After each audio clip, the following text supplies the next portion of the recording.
The pen may be mightier than the sword, but the sword is mightier than the 6-shooter?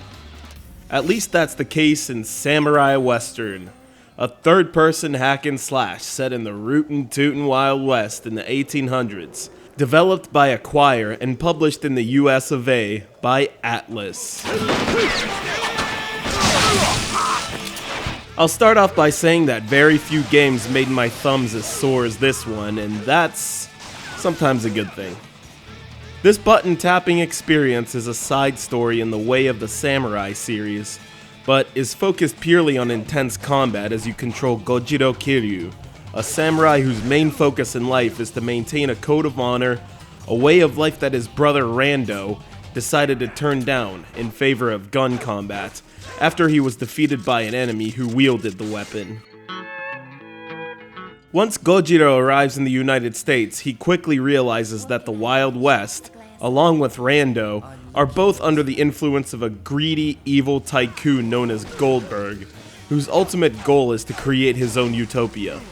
Thus, Gojiro must fight through the fat, bearded bastard and his gang of gun-toting thugs to reach the truth about Rando and his whereabouts, to ultimately defeat him with the weapon and the honorable code he turned away from.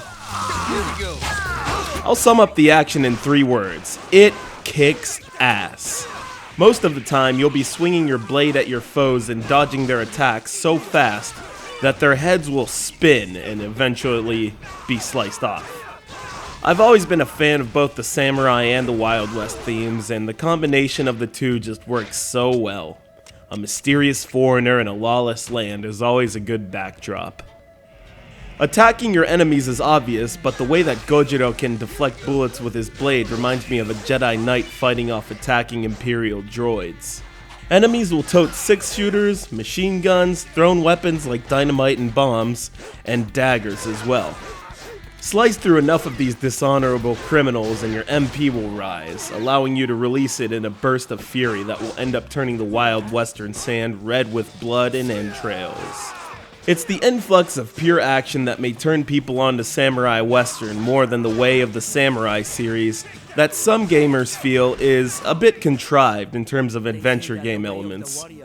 Samurai Western has attitude and good hack and slash action. However, after a while, tapping the square and circle buttons to attack and dodge respectively gets a little bit repetitive, and with little enemy diversity besides cowboy hat-clad villains with handguns and bombs, pinpointing your enemy's attacks becomes an all-too-familiar chore after a few levels.